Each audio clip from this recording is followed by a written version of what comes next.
सामान्यांना तुमच्या घरातले मीटर बदलावे लागणार होते आणि लोकशाही मराठीने हा मुद्दा उचलून धरलेला आहे। लोकशाहीच्या स्मार्ट मीटर बाबतच्या मोहिमेची राजकीय नेत्यांनी दखल घेतलेली आहे।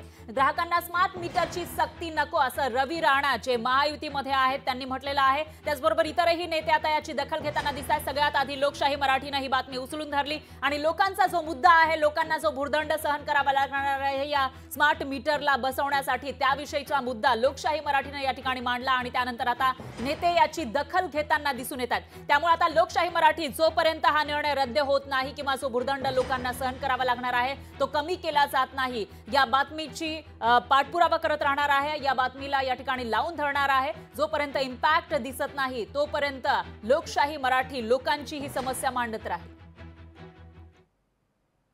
सरकारच्या माध्यमातून मी सुद्धा विनंती करणार आहे की एकदम ते कंपल्सरी लादल्यासारखं नसलं पाहिजे, त्यातून काहीतरी मार्ग काढला पाहिजे की प्रत्येकाला ते कंपल्सरी बसवणे आणि तेवढे पैसे भरणे हे शक्य होत नाही। मग त्यातून काहीतरी मार्ग काढू या संदर्भात मी सुद्धा राज्य सरकारला विनंती करणार आहे आणि काहीतरी मार्ग काढू। स्मार्ट मीटरच्या माध्यमातून ज्या पद्धतीनं सर्वसामान्याला अंधारात ठेवण्याचा हा प्रयत्न महाराष्ट्रातलं असंविधानिक आणि भाजपचं सरकार करते, त्याचा आम्ही पण विरोध करतोय। विधानसभेचं अधिवेशन आहे, सरकारला आम्ही जवाब विचारणार आहे की तुम्ही ज्या पद्धतीनं मोबाईल रिचार्जची व्यवस्था, ते सगळे शिकले सवरले लोक असतात, पण गरीब सामान्य माणूस हातावर कमवणाऱ्या खाणाऱ्या माणसाला तुम्ही हे स्मार्ट मीटर लावून त्याला अंधारात ठेवण्याचं जे पाप तुम्ही करताय, या पापाचं फळ यांना भोगावंच लागणार आहे आणि महाराष्ट्रातल्या सत्तेला बाहेर जावंच लागणार आहे।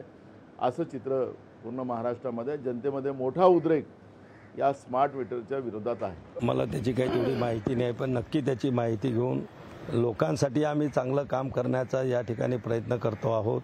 काही गोष्टीमुळं जर त्या ठिकाणी जनतेला त्रास होणार असेल तर निश्चित त्यातून चांगला तोडगा आणि निर्णय आमच्या महाराष्ट्र राज्याचे ऊर्जामंत्री असतील किंवा देशाच्या ऊर्जामंत्र्याचा काही याच्यामध्ये काही भाग येत असेल तर निश्चित त्याच्यावर आम्ही आमचा विशेष मानून लोकांना सहज आणि चांगली 24 तास वीज त्या ठिकाणी मिळाली पाहिजे। अंधारामध्ये जीव धोक्यामध्ये घालून शेतीच्या पिकाला पाणी द्यावं जावं लागत होतं, ते पुढच्या काळामध्ये जाणार नाही।